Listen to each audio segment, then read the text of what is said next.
Hey guys, Desolator Magic here, and it's time to talk about the upcoming future of Magic the Gathering as far as product releases are concerned. As for like random new product reprints and surprises and dumb management decisions, who knows, but this is what we do know. In chronological order, first we've got Plane Chase Anthology coming out November 25th, 2016, which is, well, in 6 days. The MSRP is a ridiculously outrageous $149.99 in the United States, so that sucks. But you do get 4 60-card decks from the Plane Chase 2012 edition. You get 86 of the really big planar cards. That might be all of them. I'm not too sure, actually. You get some deck boxes. You get the like the holders for everything, and you get like the die that you use. So it's pretty cool. It's a pretty cool pack. If you got the money, I'd say pick it up because Plane Chase is freaking awesome. It's basically Magic the Gathering, but with, like, field properties, and you're always in a plane, and you have to obey whatever the new property of the plane is until you plane chase to another one. I think it's actually called Planes Walking to a new plane. I haven't heard any kind of announcement about when Eternal Masters will be reprinted. Even my distributor doesn't know. So I'll just say the next one that we know about that's coming out is January 20th, and that's, of course, Aether Revolt. That's, of course, the second standard set in the Ket Block. It's coming in at a pathetic 184 cards. They left 20 of the masterpieces in there.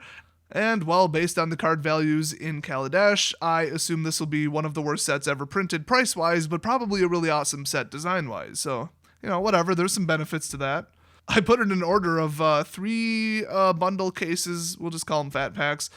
1 display of the Planeswalker decks, 2 cases of booster boxes, and what else did I get? I think that's it, actually, and exactly 50% of that order is already spoken for on pre-orders. So, in other words, I'm not touching it. And keep in mind, we usually order $10,000 worth. This is closer to $1,000 worth.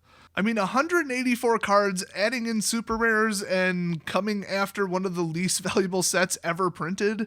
This doesn't have a lot going for it, but the good news is, if you're not a distributor, you should be as happy as I am now that I put in my order as low as I did. It's going to be cheap as hell to play Standard, so, silver lining. I'd even call that a gold lining. Hell, I'm upgrading it.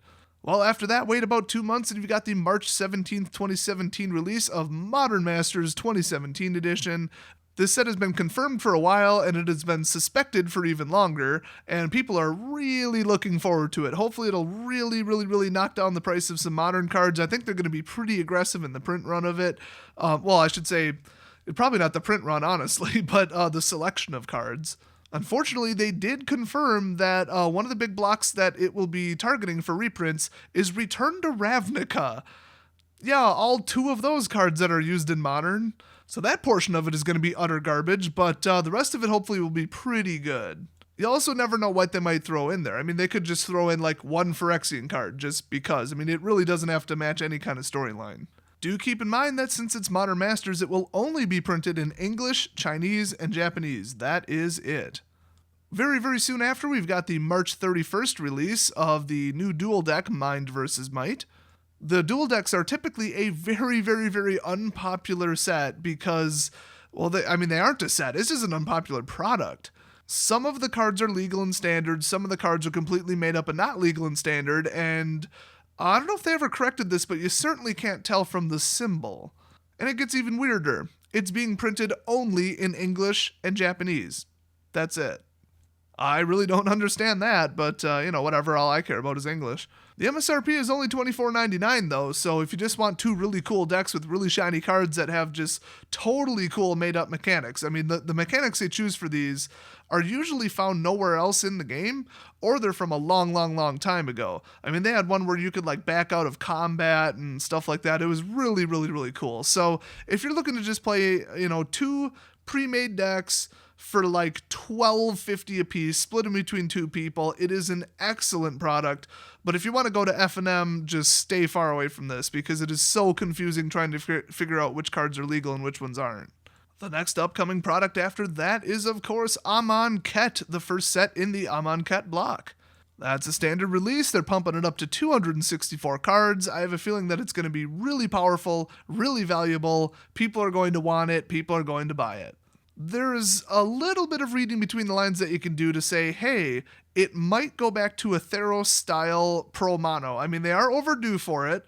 I think they're never going to print 3-color again because that was a catastrophe. I mean, they lost so many customers off that, they're still trying to make up for it. 3 colors plus just automatic fixing, it just doesn't work. It really, really doesn't. All you get is a $400 mana base and $1,000 standard decks. There are 5 major gods, I think they said, something like that. So that kind of suggests it might be mono heavy. If they literally just brought back Devotion, I would be delighted, but I don't think that'll happen. I'll take mono heavy at any time though, because boy will standard be dirt cheap if there's just no need to fix your colors. That also indicates you might get something resembling a spell land or some kind of special effect activated ability land. You guys know I love those. I mean, come on, Blighted Woodlands, who doesn't love that card? So April 28th, 2017 is the release of Amonkhet, and I am very much looking forward to it. Coming up after Amonkhet, we've got Commander Anthology. That's right, it's a Commander Anthology set. Anthology is a really cool word that means reprints of stuff that we already printed in the past. Hey, I don't have a problem with it. I wasn't even playing when most of the Commander decks were out. Takes a hell of a lot less design time, none. That didn't stop them from pricing it at $169.99 though, but it will contain 4 previous Commander products. We've got Heavenly Inferno, Evasive Maneuvers, Guided by Nature, and Plunder the Graves together in one convenient package.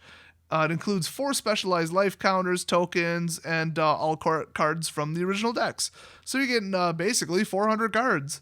I'm way too lazy to check what those 4 deck names were actually from or when they were printed. They don't feel like telling me on the release page. I build my own Commander deck, so I really don't care. I will say that price is utterly outrageous, though.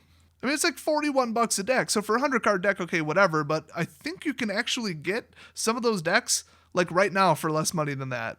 Once again, it's a combination of me being way the hell too lazy to check and not caring because I build my own Commander decks. But hey, if you're into it, I hope you like all 4 of them because you're not buying them separately. Oh, by the way, it's in English only. I think every single one of these product releases have lost a language, so I'm just going to assume that the next product, they're going to eliminate English, and it's just going to be pictures. Like, if they're like, oh, is this an elf creature?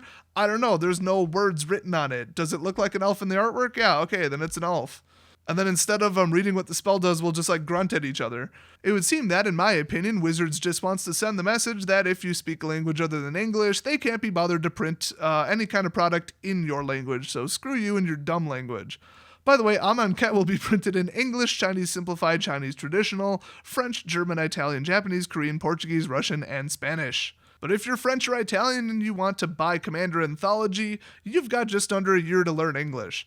Now, next up is a product that I'm excited about and I think is just awesome. Now, I've never actually played this, but I've kind of seen it and heard a little bit about it. It's time for the second ever printing of Arch Enemy. It was only ever printed in June of 2010, and from what I've heard, it was somewhat popular. I mean, it depends who you ask, of course. This one is going to be Arch Enemy Nicol Bolas, and everybody loves good old giant dragons, so yeah, it should be pretty awesome. So get this, you get 4 60-card decks, 100% reprints, but whatever, then you don't have to learn new cards. All 4 of them will have a foil planeswalker with new artwork. Then you get a 20-card scheme deck with 20 never-before-seen brand new design schemes, so that's pretty awesome. I mean, the whole thing's playable right out of the box. What it basically is 4 players versus 1. They all get a life total of 20 and take a turn at the same time, but that's the limit of what they share, kind of like Two-Headed Giant. And then the Arch Enemy, he gets 40 life, always goes first, always draws a card on his first turn. And then every single turn, I think it is, he gets to use a scheme card. Just flip one up right off the top of the deck. So it's kind of like multiplayer 4 versus 1, almost Two-Headed Giant Plane Chase Anthology. I mean, they just took everything and just mashed it together. It sounds totally awesome. So it sounds like another ridiculously expensive product, right? Oh, wrong. $59.99 MSRP. You know I am so picking that up. I deeply suspect it'll be a WPN only thing just because Wizards is a bunch of dicks like that. But hey, for $60 I'll pick it up retail. Sounds totally awesome. And finally, the last product that we officially know about right now is Hour of Devastation. That's coming out on July 14th, 2017. That is the second set in the Ket Block. It's going to be 184 cards, which automatically means it's going to be complete and utter crap from a value standpoint. But hey, might as well make the second set cheaper. The 3-letter code for Hour of Devastation is HOU, of course. What else would it be? I don't know if HOD was like already taken or if another set in the future is going to be called HOD. I really don't know. This set on the whole is a pretty big mystery, but we do know that the little subtitle, little saying that goes along with it is Unleash Your Endgame.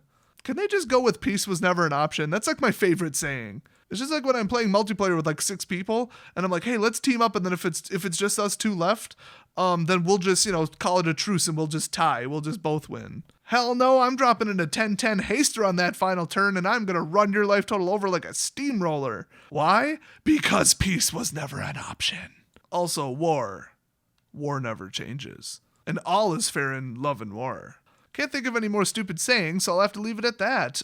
Sometime in the mix we're going to get an Eternal Masters, but as far as we know, the Masters of 2017 is just going to be Modern Masters. Now, I certainly don't have the Wizards product release cycle memorized, especially now that it kind of changed, but I think there has to be one more product released sometime in the summer, like the summer special set, like other than Modern Masters. It would be kind of like a conspiracy type thing. I mean, that could be the Arch Enemy. I'm not 100% sure. That does come out in June, but what I'm really hoping for is either a summer or fall release of an unset. You know you want an unset. My life will not be complete until I get to draft something. I want to stand on top of my chair and yell something at the top of my lungs, rip up cards, throw them, destroy stuff in another game. I do that in a typical match anyway at F&M, so you might as well put it on a card. One more thing is that allegedly sometime in 2017, they're coming out with an intermediary product that's kind of between MTGO, which is, Magic the Gathering Online, and the Duels of the Planeswalkers. Now, Duels of the Planeswalkers is super hand-holdy. It's friendly to new players. It teaches you how to play the game quite well. I mean, I've pointed people towards it for sure. But as far as playing it long-term, it's a giant pain. I would stick to X-Mage. X-Mage is more of an exact clone of MTGO, though. It is not hand-holdy at all. It's all up to you. You better know what you're doing. Yeah, they'll enforce the rules, but other than that, deck building, the rules, they don't explain it at all. It's just all on you. And that's kind of the unfriendly aspect of MTGO, plus you have to buy all your cards twice. It's no secret that Wizards knows that most people, the vast majority of people, think that that's a load of crap.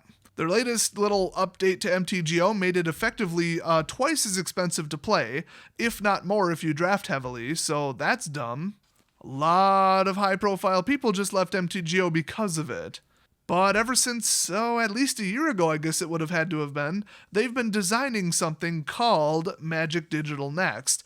And with their own words, they said it's going to be between those two products. It's going to be for like the F&M attendee. So you got brand new person who plays at their school or the kitchen table with a friend or has never played before. Okay, that's duels. Then you've got, okay, I go to the tournaments. I want to play all day, super high level, just whatever, that's MTGO. But then for just, I attend F&M and play at my local gaming store, I play Commander, whatever. I play regularly, I'm not new to the game, but I'm not going to go to a tournament, and I find MTGO to be overpriced and not so friendly. Well, this digital product, whatever it might be, is going to be in the middle, and everybody has deeply suspected for a long time that they're going to do digital code redemptions. If you're not familiar, Pokemon does it.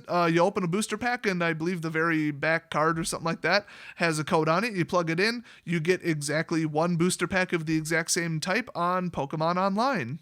So if you buy the physical product, you can automatically play for effectively free, I guess you could say, online. If you only play online because you don't have a local gaming store, you're not interested in collecting the paper cards, then ta-da, you play Pokemon Online and just buy the boosters on there. It is the perfect solution. I mean, if you broke your leg and you can't make it to your local gaming store for a month, then, one, you have really fast healing bones because I think it's closer to like 6 weeks. And two, you can sit on your butt and play digitally without having to buy your entire deck all over again. So if it's not based on redemption codes, I will have lost all faith in Magic, and whatever it is, it will fail miserably. I mean, I can't think of anything else that would succeed. It's really that simple. The only other thing that they're missing right now is a mobile solution. I mean, you can play duels mobile, but one, I wouldn't recommend it because on the PC it's a little bit more lenient and easier to operate. And two, I don't like it. It's very limited, and the way they run things is just dumb. I'd rather just have something closer to MTGO. So they might be making like a mobile version of MTGO, but then they should also kind of mesh it with the digital redemptions. It also might be you can play with any card you want, but it's also a subscription, or you have to buy the physical boosters, use redemption codes, and then it's also a subscription fee. But then you wouldn't be able to purchase the products purely digitally. You could only get them from the codes and the boosters. I wouldn't be surprised if they did it that way, and I wouldn't be mad either. I think that's pretty fair. I mean, it would have to be a pretty low monthly fee, and I don't know if I would pay it necessarily. But hey, if they had you could win 1 day extra subscription onto your time from a tournament, that would be kind of cool. So that's all we know about the future of MTG going out to 2017. Let me know if you're excited about any of the products or if you're totally going to pass by others, and I will see you guys next video.